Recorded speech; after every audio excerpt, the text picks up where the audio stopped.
Welcome to Fort Worth 148's podcast, where we meet to discuss Masonic topics and strive to build value in the Brotherhood. The opinions and statements of the participants do not represent any positions or stance of any Grand Lodge or Lodge and are solely the viewpoints of the participants.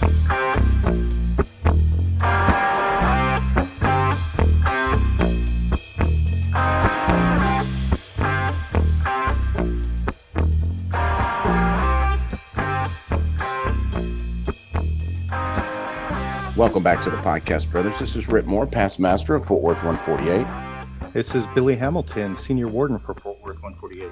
This is Gabe Yagish, junior warden of Fort Worth 148. This is Evie Kirkendall, master of ceremonies, Fort Worth 148. And we have a special guest. This is Jim Rumsey, past master of Pine Tree Lodge in Longview, Texas, past master of Texas Lodge of Research, elected member of the Committee on Work, and your grand junior deacon of the Grand Lodge of Texas. Well, it's good to have you right where for work, sir. Thank you, Rip. Excellent. Well, I know really the reason we wanted to have you on is because the main reason is to go over the revised temporary process for receiving DDGMs when we get back to action. Isn't that May 25th when we're allowed to go back to? That's Monday again? Week. Okay. Next Monday. Yeah, so this will already be out by then. So we're getting close. May 25th, just in time. So we're going to go over with you the process for receiving the DDGMs because those are supposed to resume if that hasn't happened. And of course, that process has got to change since we're 6 feet distance. But we'll talk about some other stuff as well. It's always a pleasure to have you. Thank you, guys. Pleasure to be here, as always. Been a couple of years since I was on here with you guys. Feels like it was yesterday. Really? Has it been that long? A couple of years, yeah. A couple of years. Mm-hmm. Yeah, I think it was spring of 2018. Whenever you guys were having me on last. Oh man, how time flies. Yeah, why would we have you on? You were nobody then. Now you got a title. Well, I had just gotten elected whenever you had me on the first time. Rick, now there you go, insulting somebody's. Now, keep in mind that there's only one error on that video showing the revised reception of the deputy, Rick. And I'm glad you bring that up. What did I say when we realized we made a mistake the first time? I said, if we re-record it now, we're going to get me making a mistake. And what happened? And we did. And we did. No, not only did we get it, we didn't catch it until 3 days later. Oh, and I felt like I made a mistake at that point, but I didn't want to say anything because I didn't know what it was. I just felt like I did. And we just kept rolling through, like, oh my goodness. It's good times. It's all good. Yeah. Well, I'll learn that at some point or another. Was that one of those things where it feels too good to be wrong? So the discussion question I put together, we may have talked about this before, but I figured since I've got somebody that obviously takes the ritual pretty seriously, I have the discussion question. Why do you feel it's important to have and learn a unified ritual? Why do you feel like I feel it's important? I was going to say there's an assumption baked into that, Rick. Yeah, there is. So let's pedal back there for a second. Mm-hmm. Is it important to have a unified ritual, and if so, why? If not, why? I do believe that it is, and I do believe that it is important to have and learn a unified ritual. So what is ritual if it's not unified? So think about that. When you get up in the morning, most of us have a ritual that we deal with as far as, do we brush our teeth first? Do we get a cup of coffee first? Do we take a shower first? Do we shave first? Most of us follow that same ritual or pretty close every morning. And if it's off, it can throw other things off. So I think just at the core of us being men and humans, ritual is important to how we, as humans, navigate our daily lives. Therefore, on the fraternal side, that I think it is important to have a unified ritual because we all understand what Gabe went through, what Billy went through, what Jim went through, what Paul Underwood went through, what Donnie Broughton went through. Even though the setting may have been different, we all know what everybody went through, and we can relate to that. And when you can relate to that, you can talk about that. When you can talk about that, it opens up the fraternity to a true brotherhood where you have that connection and can talk about almost anything and feel comfortable just because of that little small aspect of a unified ritual. How do you feel about the level of unification at a 10,000-foot level versus a 1-foot level? Example being, I believe the theme should be unified. If you look at different grand jurisdictions, that's what we have. So the theme of an entered apprentice Mason's degree, as performed in Texas, is similar, if not identical, to the theme of an entered apprentice Mason's degree performed in South Carolina. The words may differ, some of the procedures or tactics may differ, but the theme and the lessons are the same. And that's the level I'm talking about, not the minutia of is it a of or a if, is it a this or a that. The words can be a distraction to the theme of the ritual sometimes. So definitely more of a broad strokes kind of approach. I think it has to be when you're talking about crossing grand jurisdictions and crossing different parts of the world. It has to be broad. What's the purpose of learning the if there's a that there or not in a ritual in individual jurisdictions? What's the power or purpose behind that? Well, some jurisdictions don't require you to learn anything. They require you to go through a degree, take an obligation, and write another check and have your next degree. Well, that's what I'm saying. As far as the ritual, though, are those performed from memory in most jurisdictions? I can't speak to that, honestly. As far as most jurisdictions across the world, I don't know the answer to that. Yeah. The general rule of thumb that I have heard is that in English-speaking jurisdictions, you are almost always going to see it done from memory. It is not the case in non-English speaking jurisdictions, where you could see lodges that do it from memory or lodges that don't. Some jurisdictions actually require it to be read, for example. So I've only sat in one lodge outside the United States, and it was an English-speaking lodge. And I saw a fellowcraft degree, and it was in Dublin, Ireland, and they read the entire thing. Interesting. Wow. Interesting. Yeah.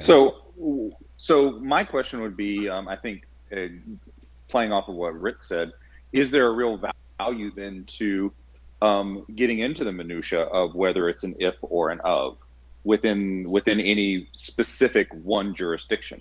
What is the value of that? Is it as important as some would have us believe? Are you in that camp? And if so, why? So, Eddie, I'm going to answer that from a Texas perspective. And I believe that it's important to have all the words the same if you're going to perform a graded degree or if you're going to sit for a certificate issued by the Grand Lodge showing your esoteric prowess. My issue there is graded degrees end up being about the degree team and the grade instead of about the initiatic experience of the candidate. And that's just part of the world we live in. The Grand Lodge started doing graded degrees I don't have my notes in front of me. I think somewhere right around 1969 to 1970, and that ballpark right there. I don't remember exactly which year. Prior to that, the emphasis on the standardization of the down to the word was not there. And if y'all even go a little bit further back, you guys and our listeners too, who may have attended Texas Masonic Con last year, I gave an overview of the progression of our Texas ritual from 1858 to now. And in 1857, before the ritual was adopted, it was still being worked out. The Grand Master, Frank Sexton, came out and said the expectation that the ritual be standardized to the word, syllable, or letter was ridiculous. So when those guys were writing our ritual, writing may not be the right word, they were developing our ritual. The intent was never for it to be standardized down to the word. Now, did he use the word ridiculous? He used something very powerful. I think he's, I don't remember the word he said. It was something right along those lines I wouldn't have expected him to say. And it's printed in the proceedings. He basically said doing so, any grand lecturer who expects it to be done that way is just being vain and enforcing his words on the members of the lodges in his region. So, obviously, we have to keep in mind, hey, we are trying to convey the spirit of the ritual, not necessarily the exact letter of the ritual. How do we balance the approach of trying to convey the spirit, or emphasizing conveying the spirit of the ritual, with potential loss of different words? An example that I think you've mentioned in the past has been the word purblind, or I might be saying that wrong. And how that's why I have it, purblind. Purblind, and that is a word that I can't remember. Did you say was it a regional variation, or was that just a chronological variation where we just lost it? So I don't know exactly how it got lost, but sometime between 1858 and 2020, it's been redneckified from purblind to poorblind.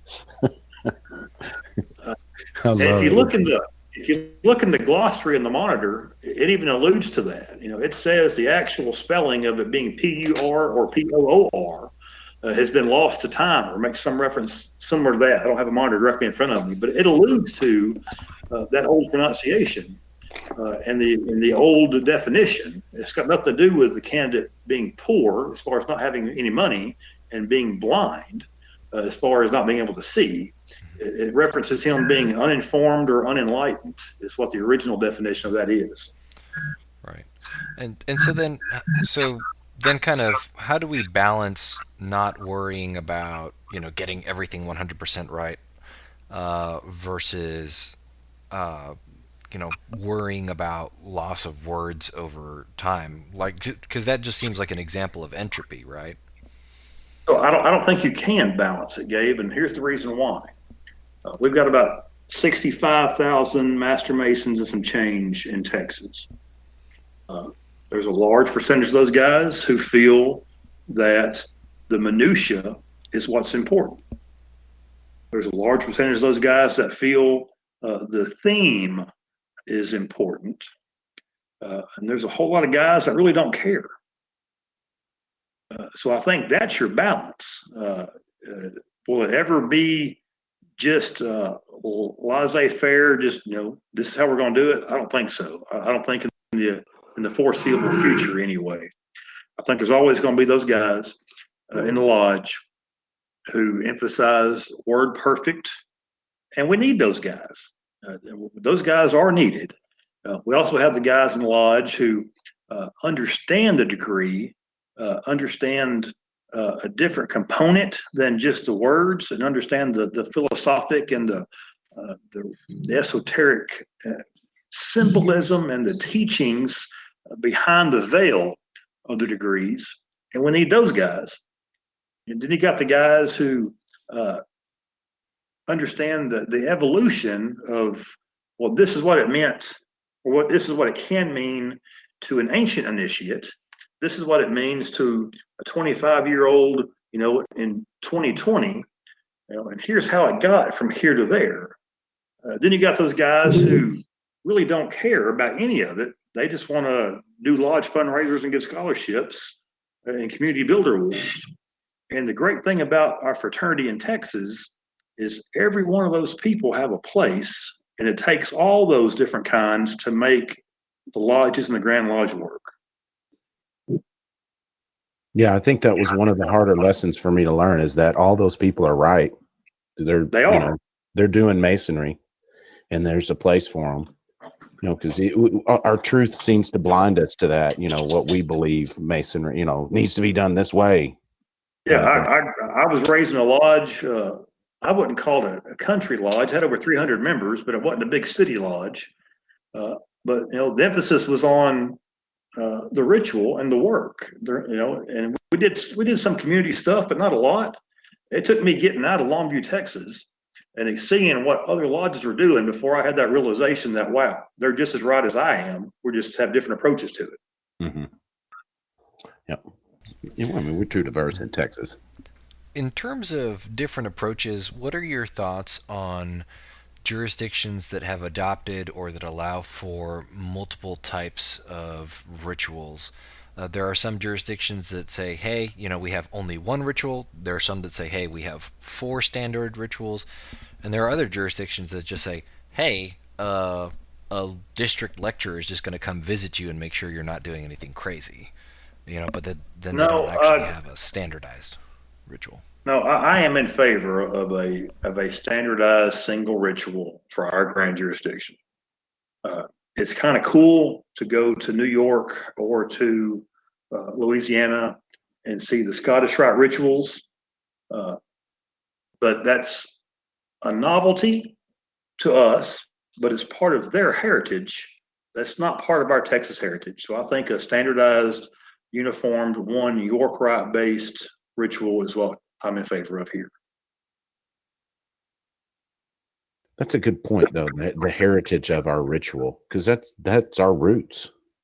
It is.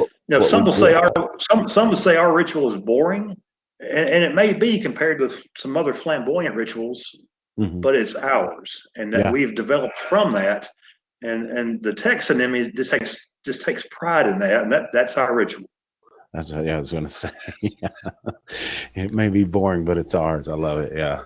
Boring is not necessarily the right word I would use. I would say focused on fundamentals. Yeah. Well, it's not as flamboyant as others. And Texas, that fits a Texan to a T. You know what I mean? Does. Just let me do my thing. So one of the past masters of our lodge is also a Tennessee Mason. And he has explained how cut down the Texan ritual is in comparison to other jurisdictions that he's visited and been members of, and how we have not simplified it but streamlined the ritual pretty intensely. So, but to understand why that is, Gabe, you got to look at when our ritual, what was going on whenever our ritual was adopted. So the Grand Lodge initially adopted the work of Tennessee. Then the following year, we adopted the work from Louisiana. And then we just kind of had a little hybrid for several years. And then you see the big pushes coming from the Northeast about wanting to form a united Grand Lodge of the United States. And Texas, the first convention, Texas was not a member of the United States. They were still a republic. So it didn't really apply to them. But the second Baltimore convention, Texas was a state, and we opposed that. And John Sayles in 1852 is the one that really had the first push about, hey, we need something that makes us truly sovereign and not subordinate, even if it appears that we are, to some other state by utilizing their ritual and their, and just copying their laws and bylaws and constitution and whatnot. So the first thing that got done was the Texas Constitution was redrafted, and the laws were rewritten. You may have heard the phrase or seen the phrase in the old proceedings about the Sayles Digest. And that was the rewriting of the laws to make them truly Texan. And then in 1855 is when we see the first committee on work elected, and their charge was to develop a ritual. And those members of the committee on work, they were the same guys who acted as legislatures and district circuit judges of the republic.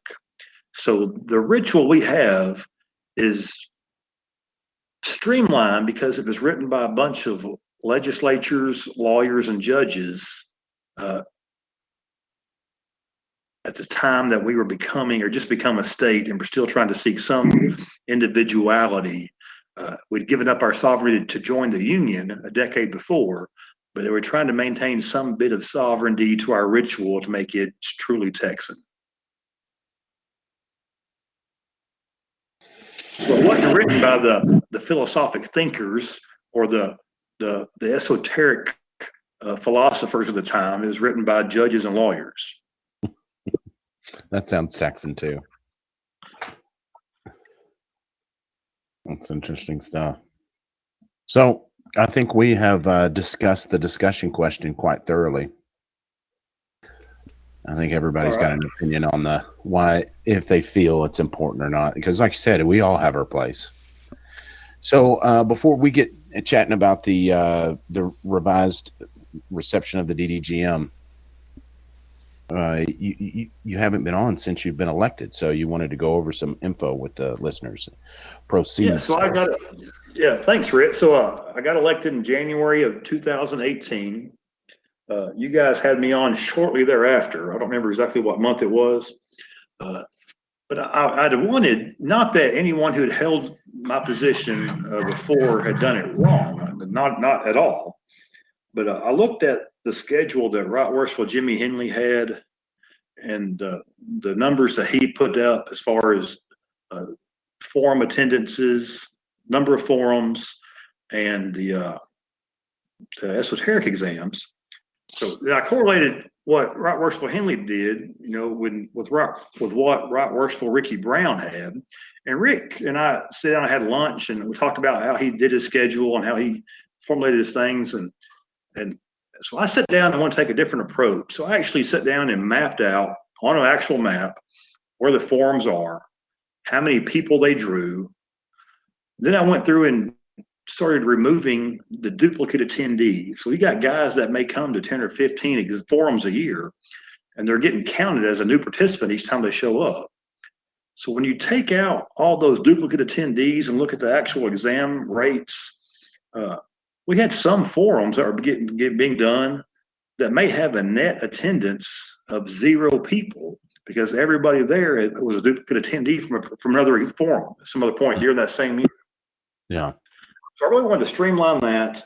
And then the pass rate on the exams I thought was extremely low. So I took an approach to not encourage guys to take exams who weren't ready to do it. Don't just sit down and take an exam for the experience. If you're not ready, don't do it because you're going to embarrass yourself, make it awkward on someone to have to ask you to step out of the exam, and slow the exam down for the guys who and mess up that rhythm for the other guys taking it. So in doing that, our first year in 2018, we had a total of 616 butts came to a forum, butts in a seat in a forum. 165 of those guys were duplicate attendees, which means that 73% of that initial number, or 451 folks, attended a forum in 2018. That's up 100 people from the previous year, just by streamlining where we had them and spreading them out a little bit. That second year, that number increased. The net attendance, the gross attendance jumped from 616 to 752, with the net attendance being 525. So we're up almost 200 more people attending a forum in 2019 than did in 2017. And I say forum, not an exam. I put my heart and soul into the forums. Mm-hmm. I want guys to come, be entertained, be comfortable, and learn something. And I give them my word. They're going to walk out there knowing something they didn't know when they came in. So we changed the format up and added, we're going to talk in a little bit about these trivia questions I've been doing on the Facebook page. I start every forum with a couple of scripted trivia questions just to get guys thinking about things outside the box and to have a little fun and to get everybody to lighten up a little bit and get them comfortable. Then I've added an education component to, instead of just demonstrating the ritual and saying this is how it is, we talk about this is why it's this way, and here's the easy way to remember how it got to be this way, and here's what it means. So we've done that. And by focusing on the forums, not focusing on the exams, and by encouraging guys who are ready to take the exam to take them, our pass rate for the exams has now fallen into a typical bell curve distribution that's not skewed. And that's not by any trying to make it that way, but just by putting processes in place to streamline it and to measure the effectiveness of it. That typical bell curve distribution is natural. That tells me that what I'm doing or what we're doing, not just me, I got a whole team of district instructors that help with that. Rick, you're one of them. So what we're doing is working. And that just kind of makes me feel good. I want to make sure the guys out there know that I'm not just going to a forum on a Saturday, talking for a few hours, doing an exam and going home. I go back to the house, open up the computer, and I crunch numbers and run statistics to see how effective we are. I just want everybody to know that. Yeah, I think as we start doing that more and more, we can streamline the whole process. I think so. Yeah. Figure out where it's most effective and, you get the most bang for your buck. That's what we need to be doing. Well, maybe that's why we take minutes so we can go back and learn stuff. Novel concept. Yeah. Novel concept. Okay, so before we dig into again the temporary reception, which I keep saying temporary because this is something that's going to go away as soon as we go back to normal, correct? So the committee on work, there's 5 of us, and we don't agree on a lot of things together. And I say that tongue in cheek, but we are all unanimous that we all feel that as soon as the Grand Master gives the thumbs up for lodges to go back to doing degree work, that we should revert back to the official District Deputy Grand Master reception that's in the monitor. All of the quick background, all the District Deputy Grand Masters received a memo from the Grand Master last week telling them that if they had not finished their first round of official visits before the pandemic started, to schedule those after May 25th. And he asked the Committee on Work if we could put together a revised temporary ceremony that meets the social distancing directives at that time of the governor, and which the Grand Master had mirrored. And we agreed, and we put together a ceremony and sent it out to all the deputies and all the district instructors last week. That's a temporary ceremony for the reception of the district deputy that meets the Grand Master's social distancing directive.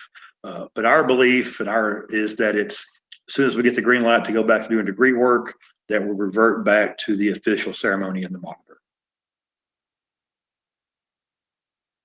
Gotcha. So just temporary.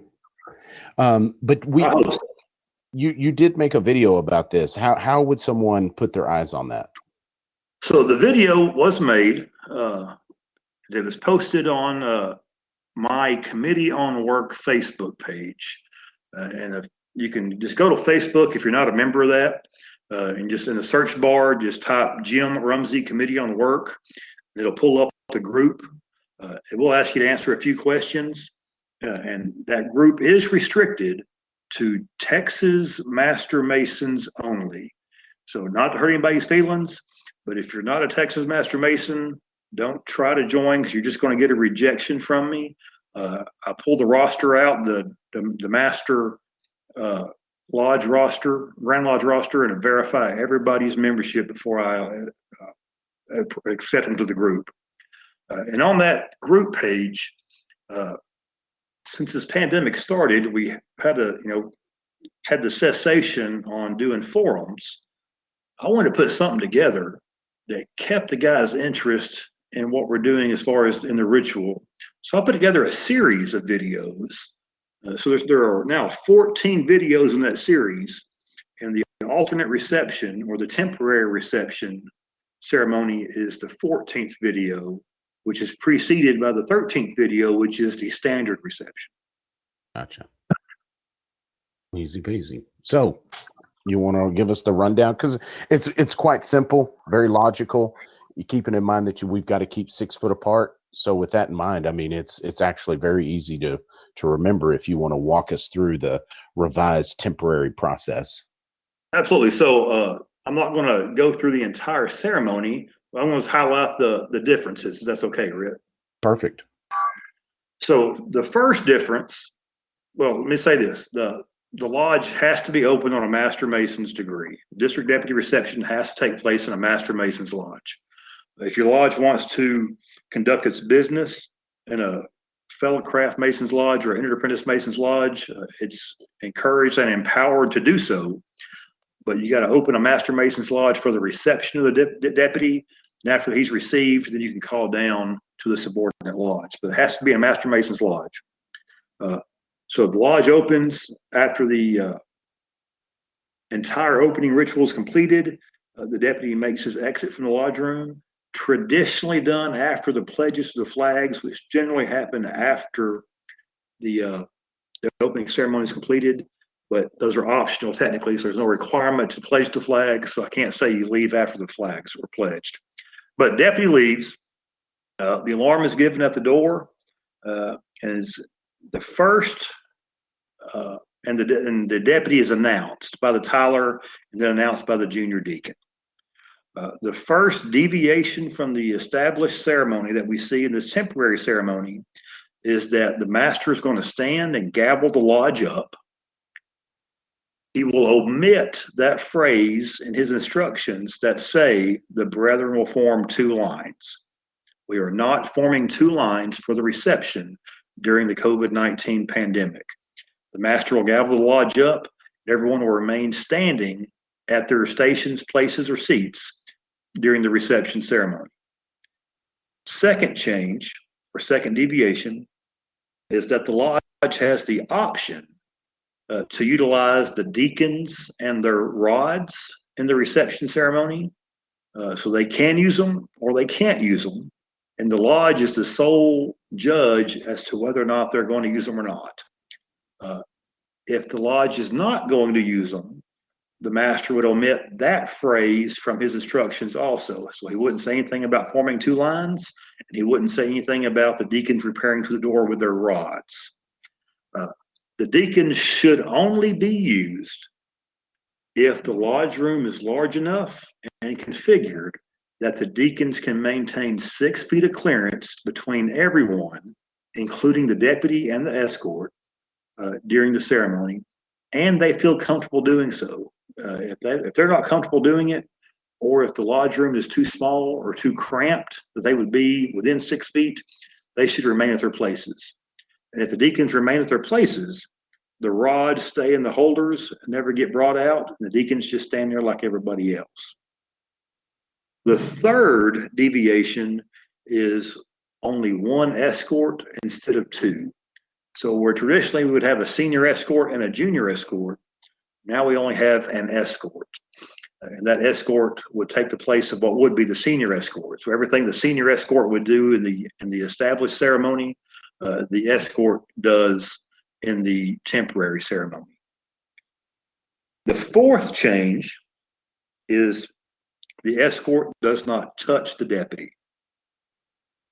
The escort opens the door, addresses the deputy, turns around, and walks in a straight line toward the altar. I say walk in a straight line, he wouldn't square anything. He's going to turn around and just walk like he would be walking between the lines if they were formed. So he just walks toward the altar. The escort's going to get to the altar. He's going to turn left when he gets to the altar, take a couple of steps and stop and turn right facing the worshipful master. The deputy is going to walk in the room and follow behind the escort. Escort's not going to touch him. He just walks behind the escort, maintaining 6 feet of clearance, and follows the escort to the altar. When the escort gets to the altar and makes his left hand turn, then stops and turns to his right, the deputy just stops centered on the altar. The deacons, which would normally be beside the escorts, they usually have 5 guys. You'd have 2 deacons, 2 escorts, and a deputy, shoulder to shoulder, all abreast, walking to the altar. You can't do that with the escort and the deputy being 6 feet across from each other, facing the worshipful master at the altar. So that the deacons have to stop behind the deputy and the escort if you're going to use them in order to maintain that 6 feet of clearance. And that gets kind of awkward. It's easy to say and talk about, but when you practice it and do it, it's a little bit awkward. So my recommendation to all, if you're listening and you're a worshipful master of a Texas lodge, my recommendation is to not use the deacons for this ceremony. Even though you can, I recommend you not doing it because it's just awkward and cumbersome. So the next change is after all the introductions are made, all the signs and whatnot are given, the escort escorts the deputy to the east in the same way they got to the altar. They just walk single file to the east. No touching, no handshaking when they get there. The escort kind of just steps aside, careful not to break the pass between the altar or the Bible and the master. The deputy ascends the dais, maintains 6 feet of clearance from the worshipful master, but still somehow executes a gavel exchange. The deputy seats the lodge and sits in the east, but does not, he sits on the master's right, but does not sit right next to him. So lodges are going to have to make a small adjustment, or may have to make a small adjustment in their east, that the deputy doesn't sit right next to the worshipful master, that he sits at least 6 feet away. And that's the temporary reception ceremony in a nutshell. Simple. Which you sent out instructions to all, well, I know district instructors under your. Yeah, so yeah, all the 55 district instructors in the DFW, Northeast Texas, North Central Texas, Waco region, got an email from me with those detailed instructions. And those same instructions also went to all the district deputies in the state. So if you're listening and you have any questions at all about this, please contact your district instructor first. And if you can't get any resolution there, go to your district deputy and then come to your committee on work member. Sounds good. And I can attest, I know that when we did this on the video, the using the deacons is very tricky. We were in a small lodge room, so it didn't really work that well anyways. But even at that point, they've got to have some strong wrist to hold that thing out 6 feet away from that escort, because it was hard to stay. So when you're thinking about it and talking about it, you can visualize it. It doesn't seem like it's difficult, but when you do it, maintaining 6 feet from both the escort and the deacon and the district deputy, who are 6 feet apart themselves, and then trying to maintain 6 feet both laterally and front to back, it gets tricky. And and we had some help with that video, and Justin Duty was if I recall correctly, was the senior deacon. And he was I'm not gonna say he was struggling, but it was just awkward on everyone on how to position you, because you're in a grid. You're trying to maintain 6 feet front to back and 6 feet left to right. It just got kind of awkward. Yeah, that's a lot of square footage, especially when you're talking about big boys like us. Oh, come on now. So let's chat about your Masonic trivia. You kind of alluded to the inspiration, to keep interest going. Was there anything other than that kind of got you going with that, or was it just out of boredom and that? So it's a combination of several factors, I think, Rit. So the first, so get everybody up to speed on my Committee on Work Facebook page. I don't remember what date, but I started doing a daily trivia Monday through Friday, not on weekends. And I ask a trivia question. Then the next day I'll answer it and ask the next question. And those first 20 or so questions I already had scripted out. I had put together it's going to sound really awkward to some folks. I had put together a Masonic Ritual Trivia Bowl game with the assistance of Dave McCann down in Waco. We were going to do a trivia bowl, ritual trivia bowl for their MWSA, little competition amongst the lodge members of their MWSA. That kind of fell through. We never really got it off the ground. So I had, all these trivia questions in a queue. So I thought I'll just start using them here just to generate some discussion, keep people engaged, keep Masonry on people's mind, and have a good time with it. Not to be too serious. No negative discussions back and forth like there's some other Masonic Facebook group pages that the discussions get pretty lively. It's very tame, just positive interaction with the guys. And it just kind of picked up and went from there. After I finished those first 20 or so questions, I was having a good time with it. So I just picked up the law book and picked up the monitor and picked up Lightfoot's commentaries and some old Grandmaster decisions and started just finding trivia questions. And the more I dug into it, the more I found there's a lot of stuff that you and me and most of our Texas listeners have always been told. This is what this means. This is how we do this, and here's why. And when you go back and look at the old law and the old Grandmaster decisions or the old Lightfoot commentaries and the old Lightfoot monitor, we've been told wrong. And we've probably been told wrong for a couple of generations, and just no one ever thought to look up what's the daggum book say. Yeah. So a lot of these questions, I get accused of being, of asking trick questions, but they're not trick questions. They're stuff that we all either think we know or have been doing one way, but in reality, we're doing it contrary or been told contrary to what it really was. To the point where I had one brother today even tell me, I'm not going to say what question it is or who it was, but I posted a question today, and it was, is this permissible? And gave a scenario.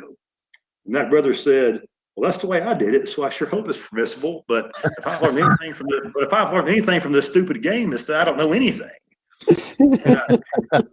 And I asked him about it, and it was all tongue in cheek. And he was actually being positive about how this has opened his eyes to how much he really thought he knew about just law stuff that we all thought we knew. That, wow, there's actually a Grandmaster decision in 1958 that says we're supposed to be doing it this way. Why are we doing it the other way?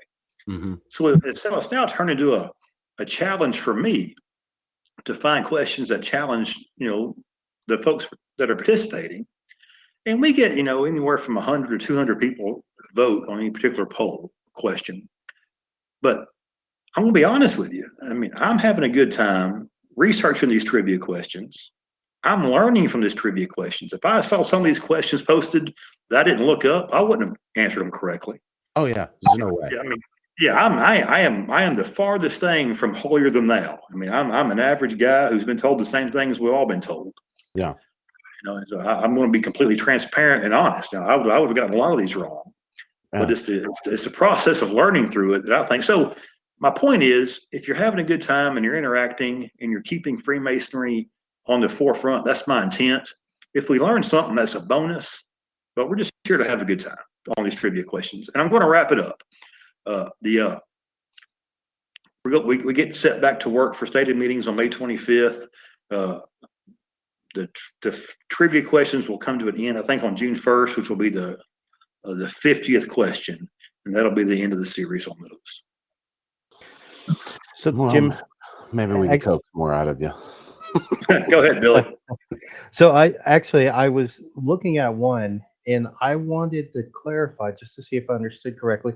It was the question you had about which globe is on the left of the master's, from the master's perspective. And I thought I saw in there that there was a comment that the diagram in the commentary is actually incorrect. So I didn't see that comment, but if you look at the old drawings that date back to Jeremy Cross, who did a lot of the illustrations that were published in later revisions of Webb's monitor. Okay. That in 1859, when William Martin Taylor wrote the first Texas monitor, he utilized a lot of Cross's diagrams So the first piece of the Texas monitor shows the diagrams from the master's vantage, the terrestrial globe on the left, the celestial globe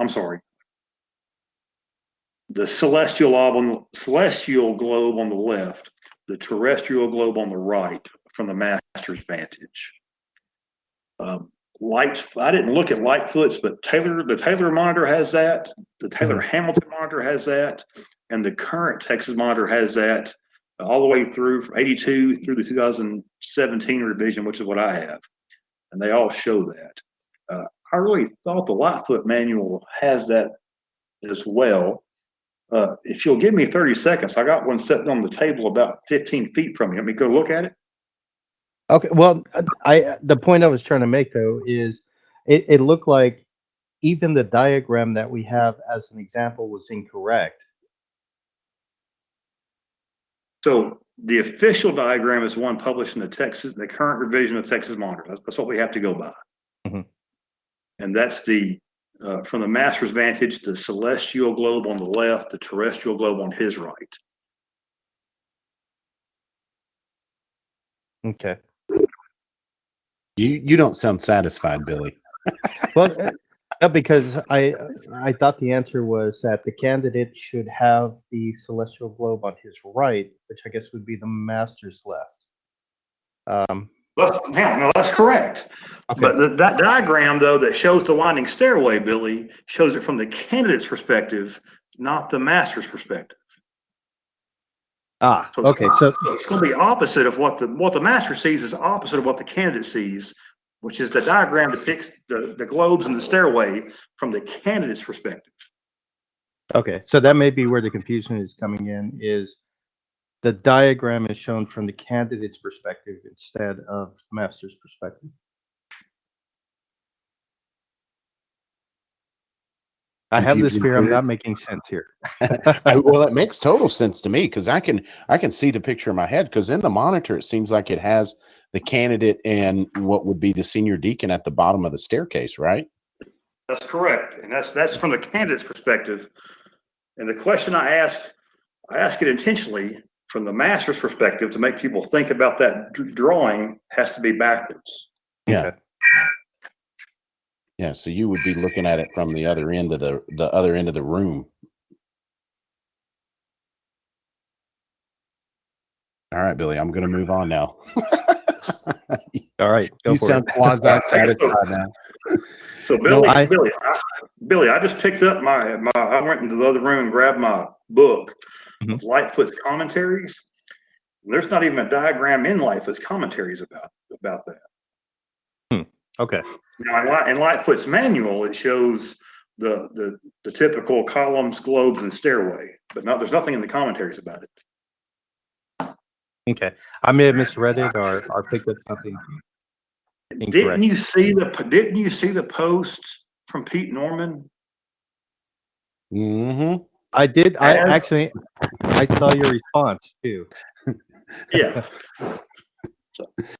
When in doubt, refer to Pete Norman. Yeah. So I think one of the biggest ones that, and it's something I learned maybe 2 years ago or something, I was floored by it, that really highlights, what we've been told and what is actually law, is one of the most recent one, question 41, is it permissible for multiple new entered apprentice Masons to demonstrate proficiency in the trial lecture? Basically round robin style. That's the way I did it, allegedly, I guess I should say. So let me ask you this, Rick. When did you go through your degrees? It's 2004. So you're okay. So in 2008, Grandmaster Tommy Griffin issued a decision that specified that every person who's demonstrating proficiency has to be asked every question and give an answer to every question. So if you do a round robin, if you have 2 guys, then each guy's only getting asked every other question. If you have 3 guys, they're getting asked every third question, and so forth. And that's contrary to the 2008 Grandmaster decision, which says every person has to be asked every question and give an answer. So if you did it prior to 2008, technically you're okay. I'll take that. It seems like the law was somewhat. Seems like the way the article's written in the law book was somewhat clear on the fact that the candidate has to receive every question or something like that. Has to be asked every question. It didn't clarify that he has to give every answer. I think Right. in the law. And that I want to focus on the Entered Apprentice for a minute. The Entered Apprentice trial lecture actually goes back to 1921. So in 1921 is when it became law that the entire trial lecture, all 3 sections, have to be demonstrated by a candidate. So prior to that, all 3 sections of the catechism existed. It wasn't really enforced or standardized that's what a candidate had to do to demonstrate proficiency. And that was the phrase they used, the entire trial lecture or the whole trial lecture. Apparently that generated some confusion about 100 years ago. So that led to a Grandmaster decision in 1924, which defined the entire trial lecture as all 3 sections of the Entered Apprentice trial lecture. So starting in 1921, they have to do all 3 sections. We changed that, or we didn't change it. We amended that slightly. I don't remember what year, Rick, you may, been a few years back, that we could do it in sections or in sections instead of just doing all 3 at one time. You could turn in just your first section, third section, or second section. Mid-90s, I think. No, it was later than that. It's later than that. It was after I became a Mason. Hmm. But anyway, it wasn't until 2008 that Grandmaster Griffin gave the opinion or the decision, not opinion, decision that specified each candidate demonstrating proficiency has to be asked every question and give an answer to every question.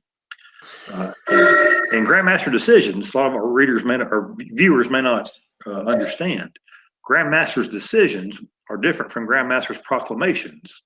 An official Grandmaster's decision carries the same weight as a statute, is enforceable as a statute, and remains in effect until overturned by either a vote by resolution at Grand Lodge or a subsequent Grandmaster's decision. Well, that makes sense. We kind of preach on those Grandmaster's decisions quite a bit.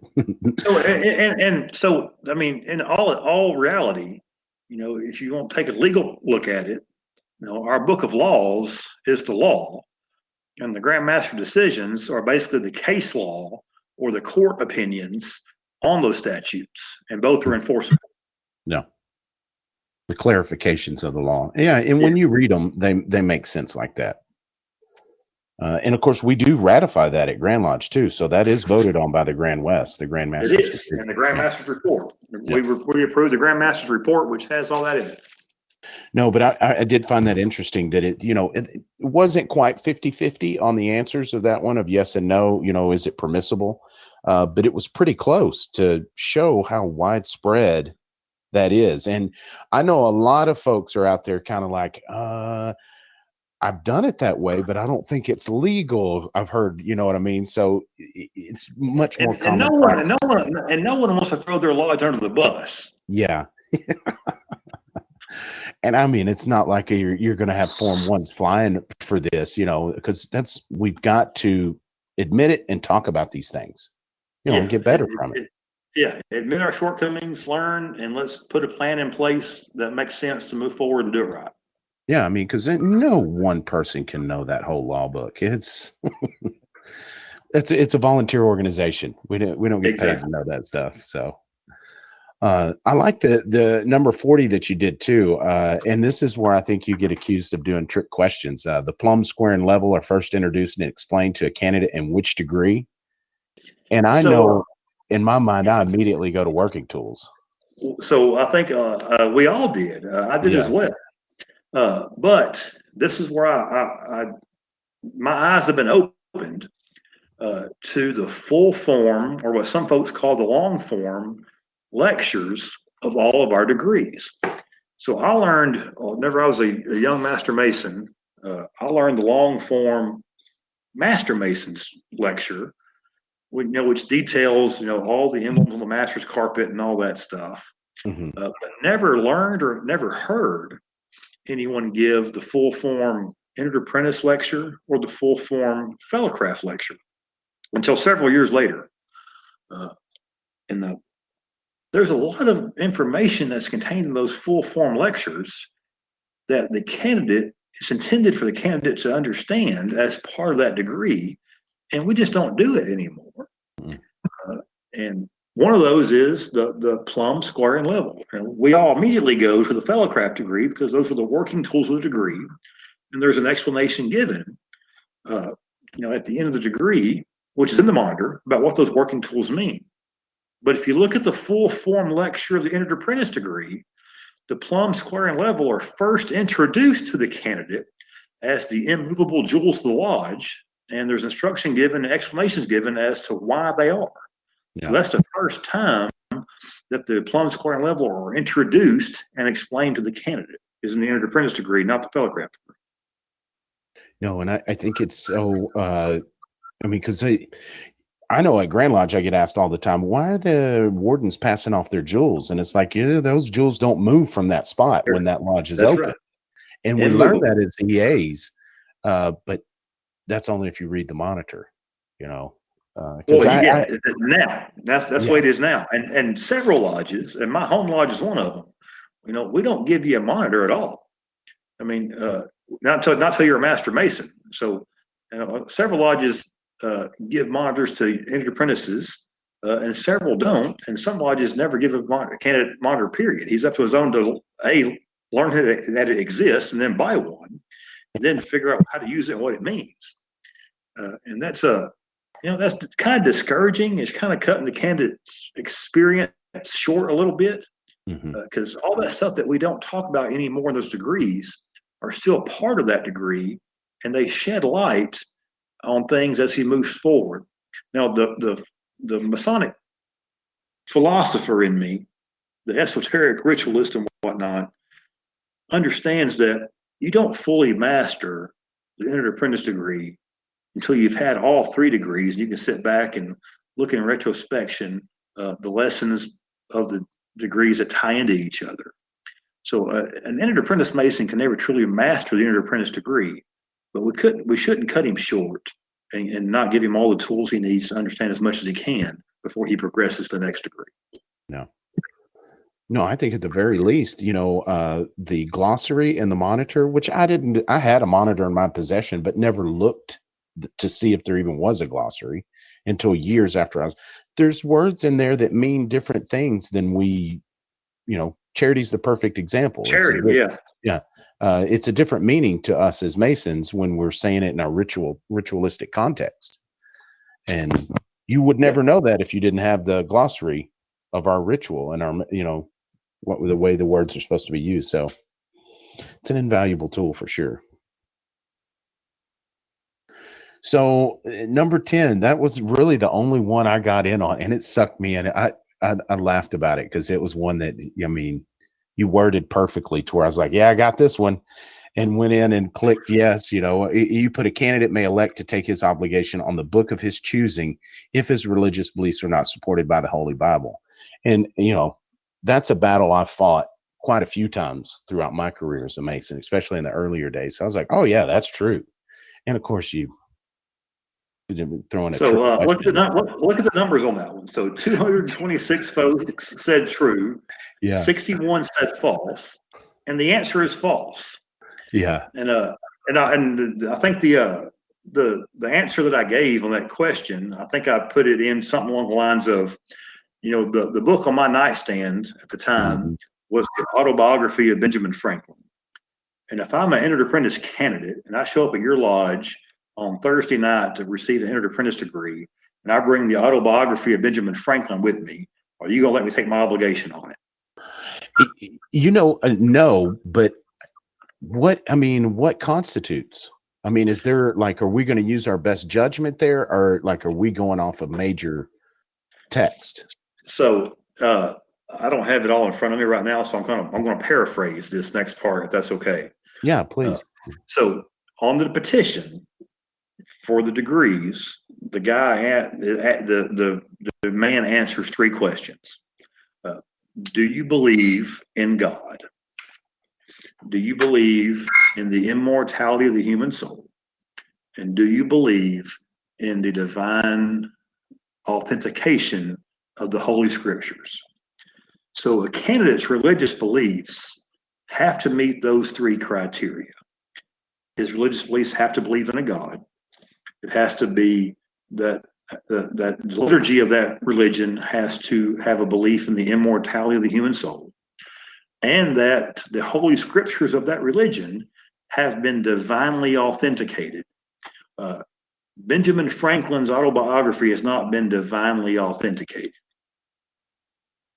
So, lack of a better phrase, it's in Texas. Now, this varies slightly from jurisdiction to jurisdiction. So I know we have a lot of listeners that are not from Texas, but in Texas, it's got to be the official holy book of the religion that believes in the existence of God and the immortality of the human soul, and that holy book has been authenticated by the divine of that religion.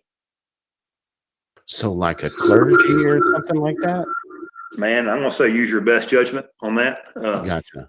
That's the investigation, but your investigation committee should have those conversations with the guy well in advance, because I mean you got to understand his religious beliefs pretty thoroughly to understand whether or not that they meet the criteria for him to be eligible for membership. Yeah. And we shouldn't be learning those things to not of his degree. Well, and it's gotten so taboo to talk about it, and especially as Masons, politics and religion's off limits. But I mean, it's important to know what book he's going to take his obligation on. Yeah, so I think I think there's a fine line, and it's a very fine line. But I think there is a fine line between discussing religion, as far as my beliefs versus your beliefs, and discussing are his beliefs compatible with our fraternity? And I think we have to do the due diligence on that latter without crossing that line into I believe differently than you believe and leading it into argument. Yeah.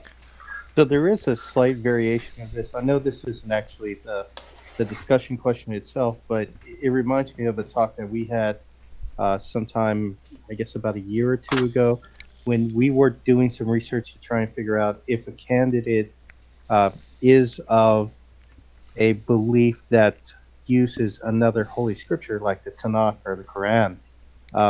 They may not be able to choose the book that they're obligated upon, but they are able to choose the passage that the book is open to when they're obligated. So if their religious belief is anything other than a holy Bible, they can have the book of their faith on the altar for the obligation. And where our rituals specify what chapter and verse the Holy Bible is open to during our degrees, any other book, any other holy book that used for an obligation can be open to the passage of the candidate's choosing. The lodge gets no say-so in what scripture is open to if it's not the Holy Bible. Now, if they're this is where it gets there's a gray area here. If you have a brother who practices Judaism and supports the Old Testament, if he chooses to have that Bible on the altar and not a different book, that latitude is not there. It's got to be open to the chapter and verse as prescribed in the statutes. Gotcha. Pretty clear. And you said obligation, but that their book of their faith will stay on during the whole ritual, correct? So it goes on after the opening ritual is completed. So it can't be on the altar during the opening of the lodge. Correct. Yeah. After the lodge is open, that other holy book goes on the altar before the degree starts, or when the degree starts. Right before the degree starts, that book goes on the altar. Gotcha. And stays on the altar for the duration of the degree. After the degree is over, that book comes off the altar. To close. And in Texas, the Holy Bible never leaves the altar. The other book of faith is positioned on the altar where you have both books on the altar. Both books opened. 2 sets of square compasses, one for each book, in the same configuration. And the Holy Bible is slid eastward on the east side of the altar, and the book of his faith on the west side of the altar to be used for the obligation. Lodges in Texas have no obligation to have multiple books of faith in their library. So if you don't have a book of faith for the candidate, he needs to be instructed to bring his book the day or the evening or the morning of his degree to be obligated upon. But the lodge is required to have 2 sets of square and compasses, one for his book and one for the Holy Bible. Yeah, that's another one of those little laws that slip by you because, you've got to have it for the ritual specific where his hands are placed, and then it's got to stay on the Holy Bible. So yeah, you got to have both sets. That's another one I've learned here recently. And that is spelled out in the statutes. That's not a committee on work opinion. That's in the statutes. Well, but he's obligated with his hands on the book of his faith. Correct. Even though the Bible is located to the east of that book on the altar, which is an interesting point because I've been a guest senior deacon in a lodge before where we did initiate a Jewish brother, and I was told no, his hands still, the book is open, but his hands still go on the Bible. And we had a discussion about that. And of course, as a guest, I did as I was asked, but I did make sure that the next time we spoke that I clarified that for the next time that happened. And you are correct. He takes the obligation on his book, or the book of his faith. I'd say you're double correct for not getting in a fist fight either about it. I agree. I do agree. And I'll go one step further. I think it's Article 397. That's going to come back to haunt me because I don't have it in front of me, but I think it's 397 that says during the degree, including the lectures and teaching the candidate or the new Mason his esoteric lesson or his trial lectures after the degree, if he takes his obligation on the book of his faith, that's not the Holy Bible, you don't say the words Holy Bible anywhere in the degree. You substitute Holy Bible with the phrase book of your faith or book of my faith. Yep. That's another one that I was taught different for years and years. But I mean, that's clear as day. There's no misconstruing that when you actually read the law. But I'm gonna come to the defense of some of these lodges too. They may have never come across this. So you may have a lodge that's been in existence for, let's just say, 100 years, and they've never had a petitioner or a candidate that subscribed to another faith openly. So they may have never experienced that. So, I mean, there's some latitude there because they've never had to do it. That it's kind of not something you pay attention to. Whereas you get into the metropolitan areas where it's more common. So, I mean, I'm not defending them, but there is a defense there if they've never experienced it. No, and my thing is that probably 95% of the time, all these mistakes are done because they didn't know, and how could you know it all? There are very few people that are like, I'm not saying that because only this book, that although it does happen, it's few and far between. I agree. I believe that most of those errors are done because that's the way they were taught, and they just don't. And there's no malice or ill intent, involved. I'll agree with that. Yeah, I mean, because it's like you feel like crawling under a rock when you realize you did it wrong. And you also don't want to embarrass somebody in front of everybody. Yeah, right. Like Billy's example, it's better just to take the high road sometimes and say, okay, I'll do it your way. For sure. All right, gentlemen. Did y'all have some you added? I think you did. Where's mine? Yeah, I had one that I added. It was 31. A stated meeting is held at the regular time of 7:30 on the first Tuesday of the month. Electricity goes out, and the meeting is winding down after 9 p.m. Worshipful Master says, hey, we're not going to officially close or anything like that. And the crux of the question is, does the lodge automatically close at midnight, right? There's kind of like old wives' tale or urban legend that gets tossed around in Texan Masonry where lodges close automatically at midnight, which is not the case. So that is not the case. And this is something that I was taught early on, that this very scenario is something that very easily could have happened in my lodge, because my lodge had that belief or the old timers in the lodge said, lodge closes at midnight. So if we did a ceremony on an evening, a late evening ceremony, and then we did the same thing open. So if we did I'm going to just make this up. I'm not sure if this actually happened this way or not, but say we did a community builder award on a Friday night, had a dinner at the lodge, presented the award, or maybe even a scholarship award or Lamar Medal award to open meeting. And then the master would say, we're not going to call back, to labor from refreshment and close because the lodge will close at midnight. And that's a pretty common thought across the state.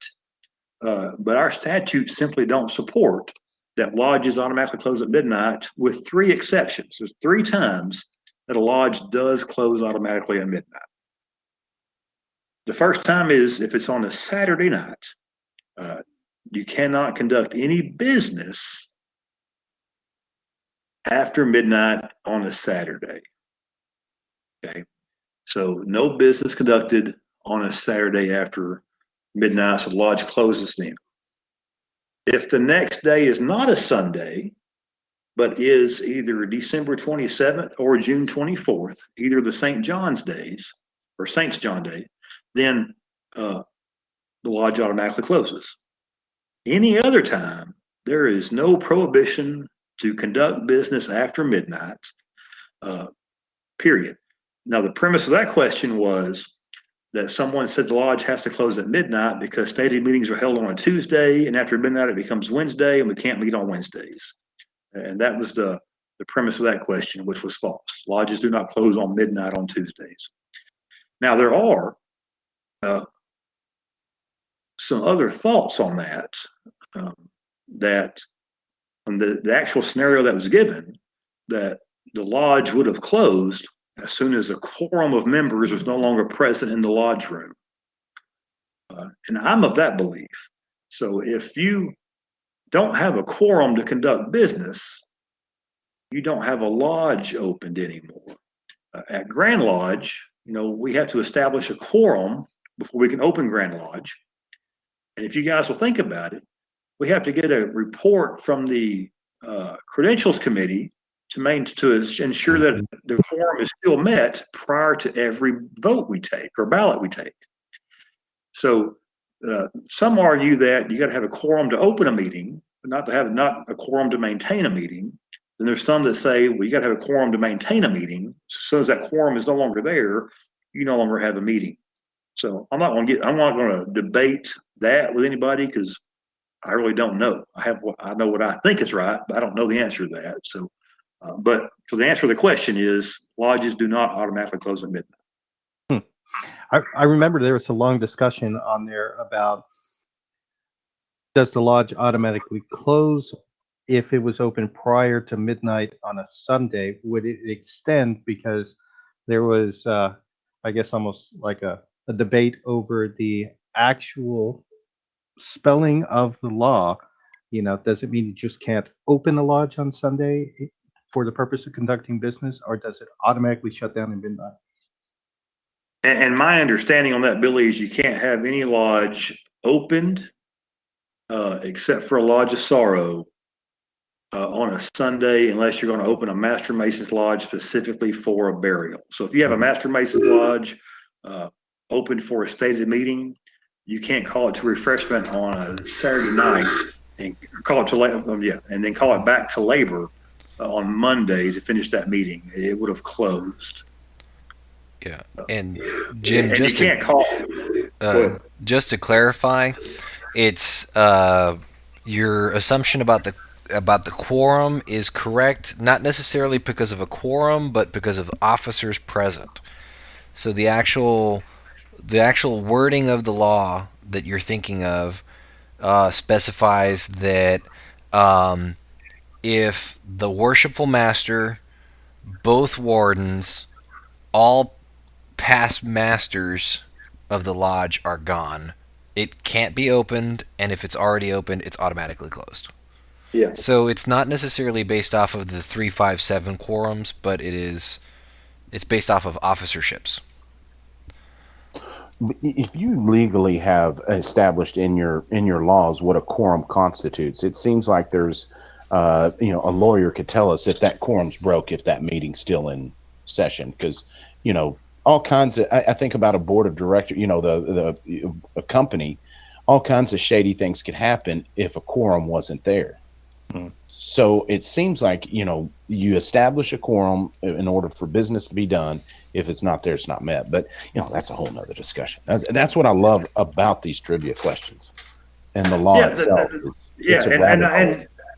And they're worded. I mean, I'm not an expert wordsmith, but they're worded to generate thought and make you open the daggum book and see, okay, what does this actually say, or does it say anything? Yeah.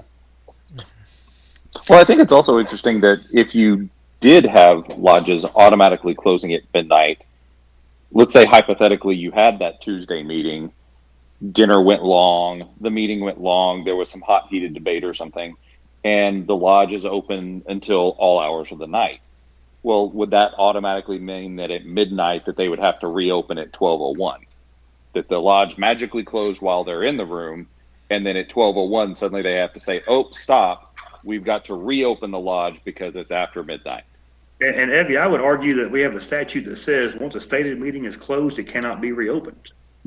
We do have a statute that says that. Yeah. So the idea right there, it falls. It seems to me it would fall on its face logically, because if we do have a meeting past midnight, then it does wacky things. Yeah, it's got to keep going. Yeah, it has to. I remember I don't know what I'd asked you about or what I said that you'd asked me a long time ago. Well, what happens after midnight? And I said, "Oh, a lodge is automatically closed," and you're like, "No, it's not." And I remember going home and scouring the law book like, I'm gonna get Rumsey on this one.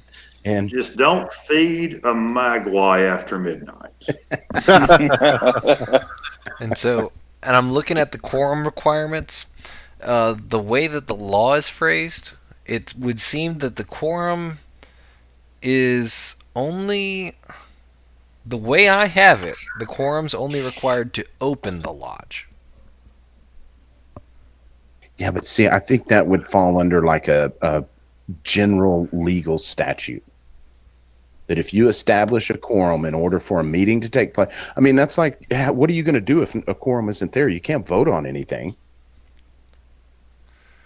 Well, I have to assume that because even though we're operating under Masonic law, all of our organizations are handled by civil law, under whatever articles of the U.S. code. No, if you ask the Grand Secretary, he'll tell you directly that general corporate law applies to all the Grand Lodge and all subordinate lodges. Yeah, right. So it would automatically assume that anything that has been established in U.S. case law regarding quorums being present for board meetings and votes would also have to apply automatically to our votes. Right. And so the definition of quorum is the number of officers or members of a body that when duly assembled is legally competent to transact business, or the minimum number of members of an assembly or society that must be present at any of its meetings to make the proceedings of that meeting valid.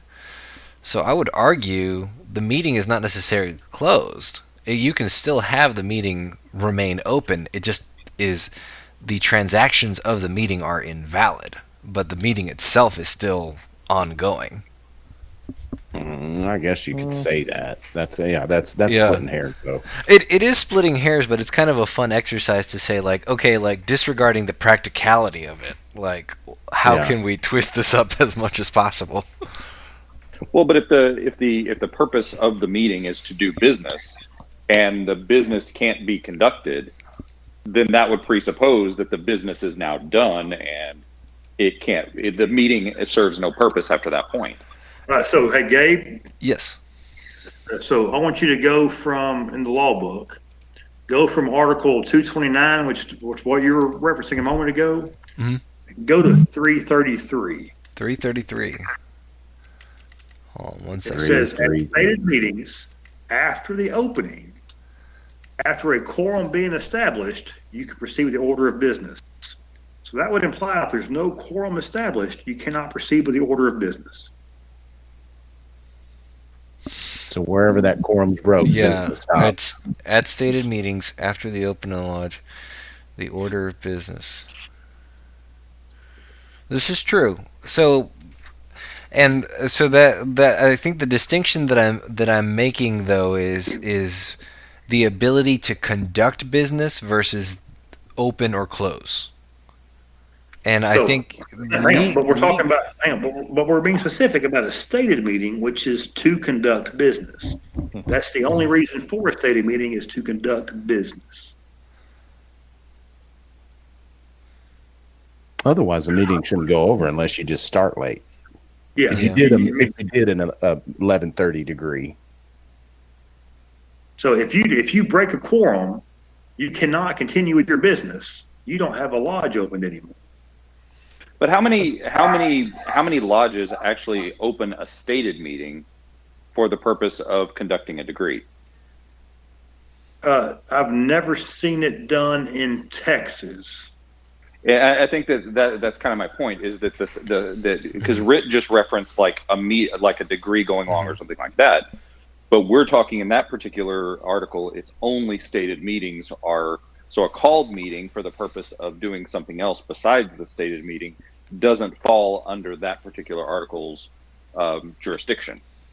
No, and the question on the trivia post was it specified a stated meeting. Right, exactly. That was kind of my point. Rabbit holes, I'm telling you. That law book is full of them. Yeah. We could do this all night.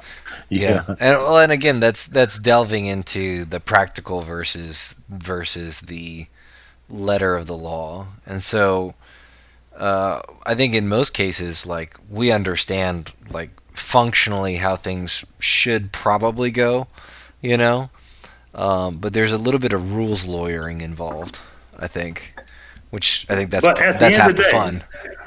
At the end of the day, though, the trivia question was, does the lodge automatically close at midnight? The answer Which is no, yeah. Right. Yeah. So would it then, per your interpretation, would it then close automatically Saturday/Sunday at midnight? My interpretation, my personal opinion, is that as soon as you don't have a quorum in that room, that lodge is closed. Okay. Gotcha. But if you did have a quorum, just saying you stayed in the lodge room for, 38 hours or something, it would close Saturday night, 11:59, as soon as it hit midnight Sunday morning, right? Correct. So here's an interesting question, and this has less to do with that particular question than something you just brought up. How would that be annotated in the note? I mean, in the minutes, that as soon as the quorum broke, that the meeting was over, because ostensibly you should have the secretary saying, in the notes, the meeting was over at this time, and the lodge was closed. So what are there any regulations for the secretary specifically stipulating how that should be annotated? Well, I mean, let's go one step further than that, Evie, just for a moment. I want to chase a different rabbit for a minute before we get to that, okay?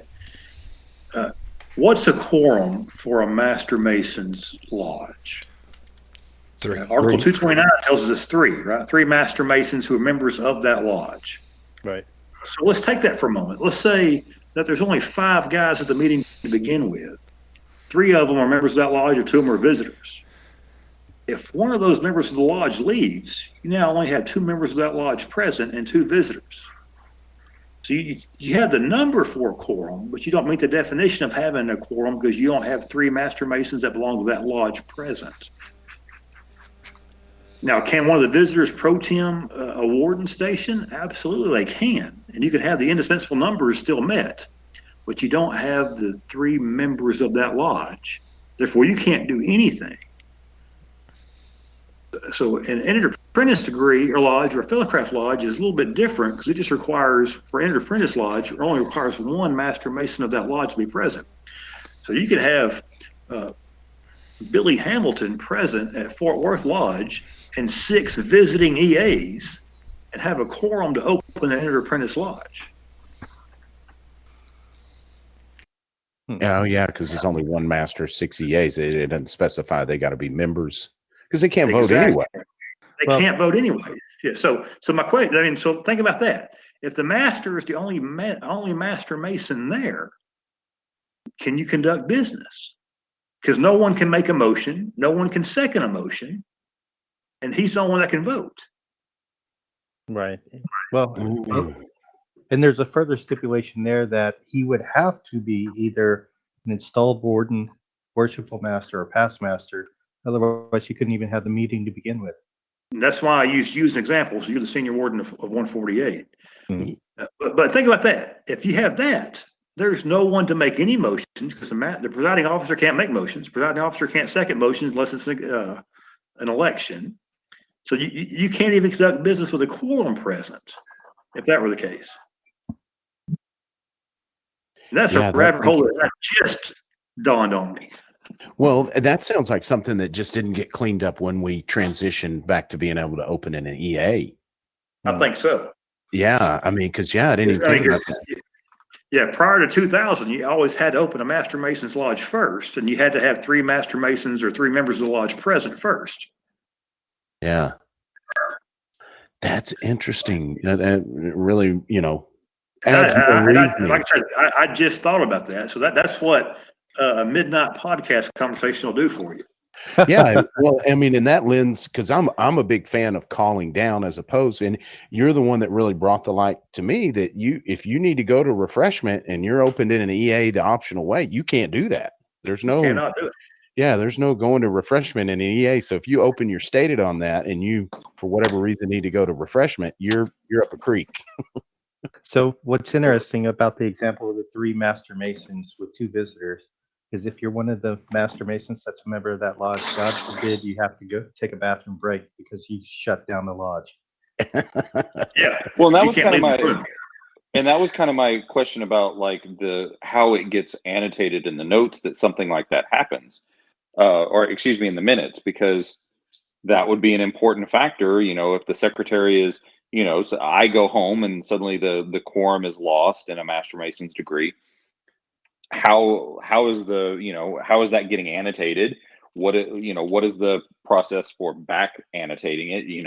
It seems like it's a Well, I can tell you, fraught with problems. Besides just doing it at a stated meeting when we say amendments and stuff like that. Secretary's notes, lodge closed because Rick had to pee. Exactly. That seems like that would be a problem. I mean, as a former secretary, really, you got to use discretion because you want to include historical reasoning. But I mean, you would say something as simple as there no longer being a quorum present, the lodge was automatically closed.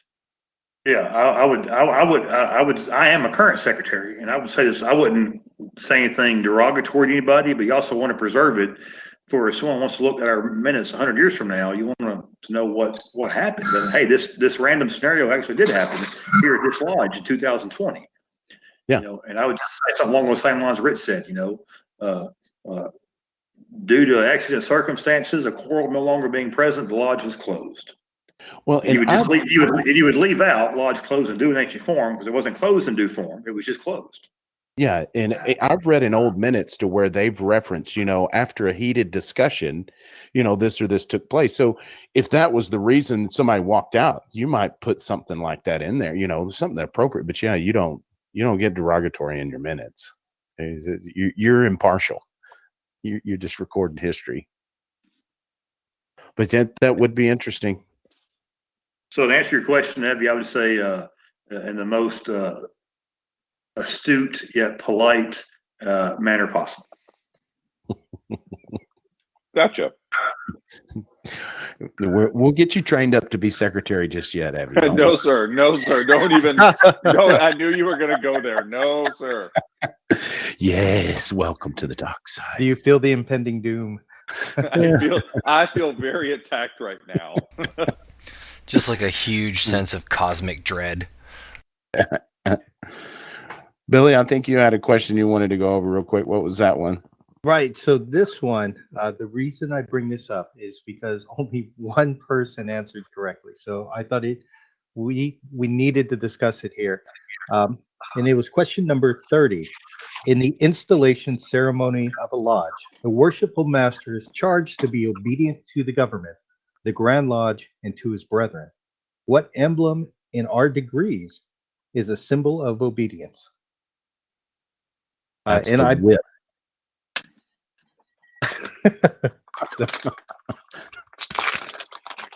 So, and there were a lot of people who participated, and it's probably about 150, I think, answered the question. And only one person got the correct answer, which is the beehive. See, I put them all. All right, so that, guys, comes straight out of the passage on the beehive in Lightfoot's commentaries. So it's not in the monitor, it's not in the law book, but it's in the commentaries that were taken out of the monitor in 1982 whenever we did away with Lightfoot's Manual of the Lodge. If you give me just a moment, I'm thumbing through mine right now, and I'll read it to you. Yeah, and by the way, I love the fact that you actually had the percentage of correct answers on there, and that one just stood out because it said less than 1% got this correct. Well, I didn't want to put 0.003. So in Lightfoot's commentaries about the beehive, he talks about this goes back to Egyptians and the Egyptians' belief, and that the masonry, blah blah blah, the beehive, blah blah blah, and the beehive and the bee was a symbol of an obedient people, because of all animals, the bee alone had a monarch for a ruler in the form of a queen. Then it gets into the breakdown of regulated labor and obedience of the rest of the bees in the hive. The word obedience is used in the lecture or long form lecture, right? Though? I don't think so. It's emblem of industry. Writing in my notes to go check that out. It's always good to reread the beehive stuff anyway. Well, hang on a second. I'll think about it. I've got it in the old cranium here. No, it seems like it does say something about being obedient to the, not the tribe, the hive. I said the tribe. Something to that effect about it knowing its place, kind of thing. Doing its work industriously.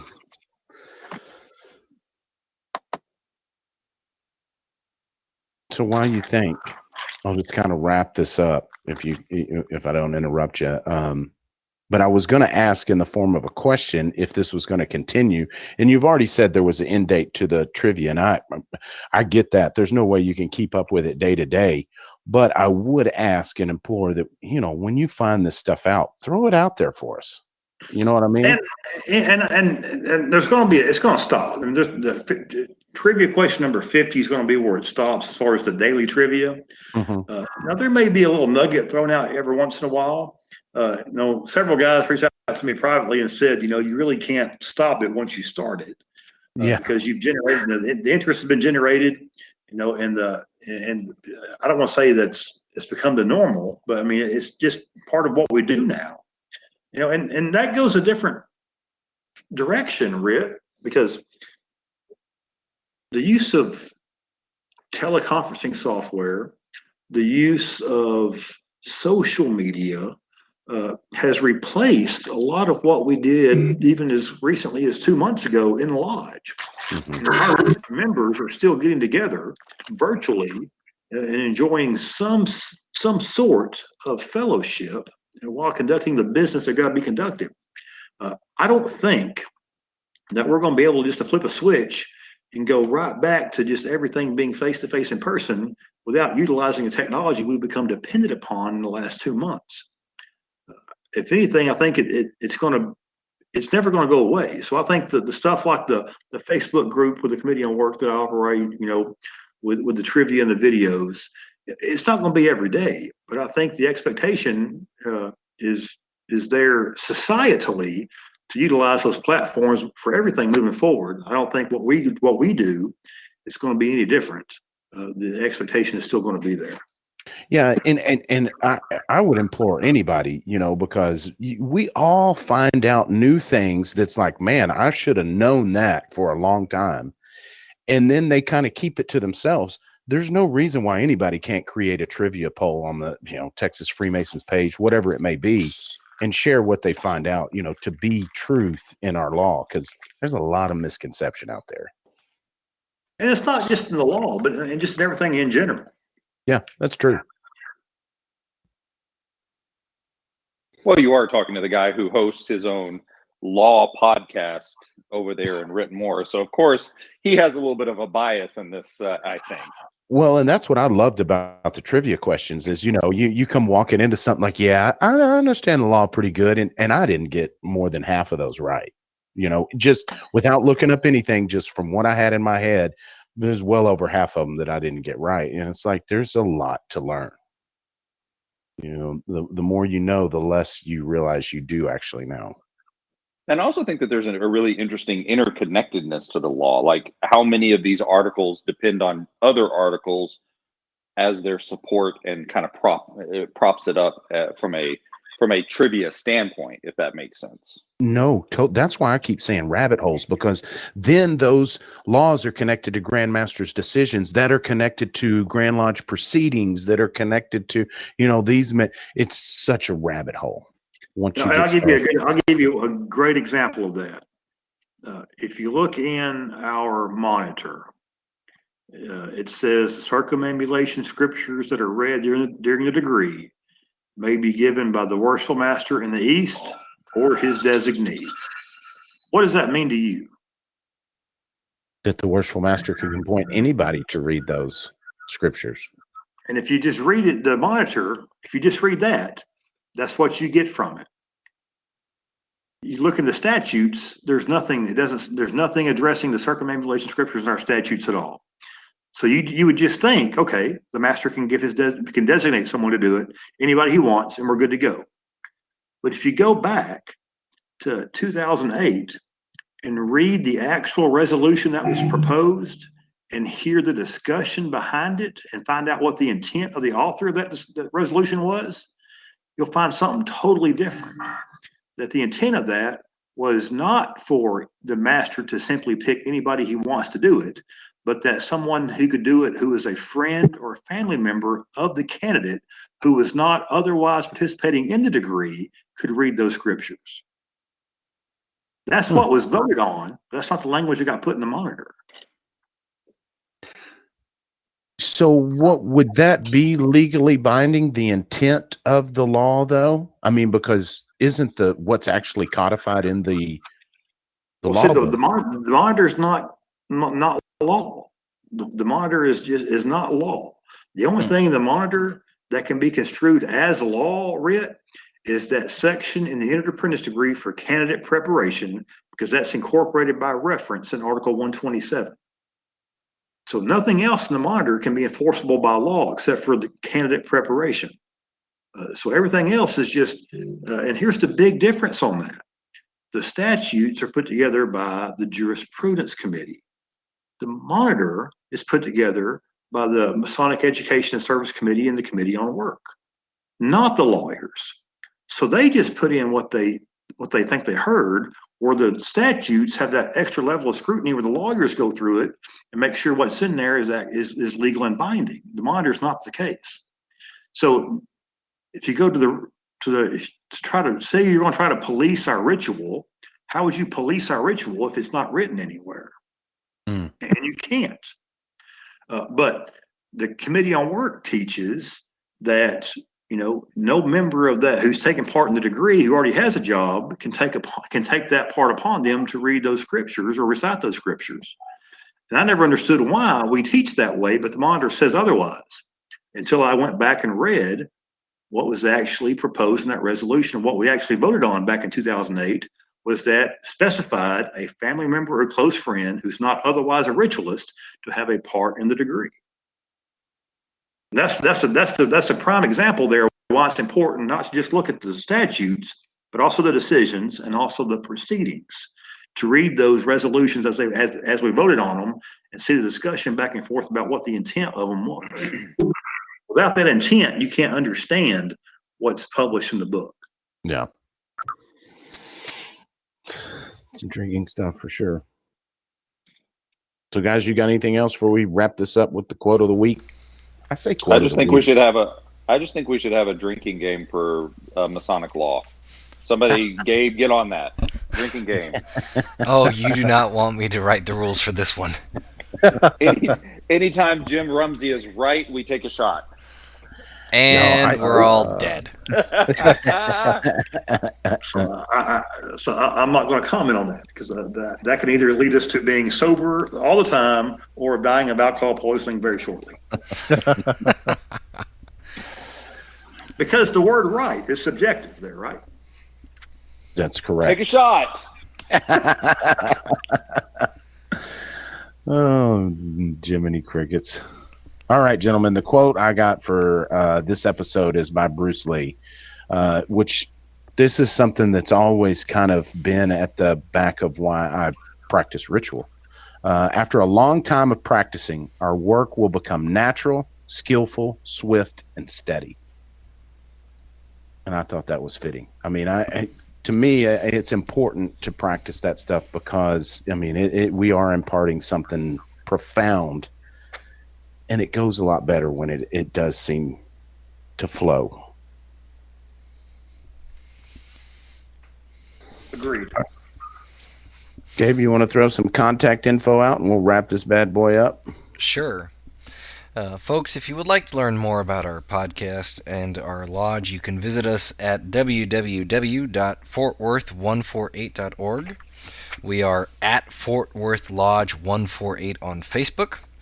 Our email is info148@fortworth148.org.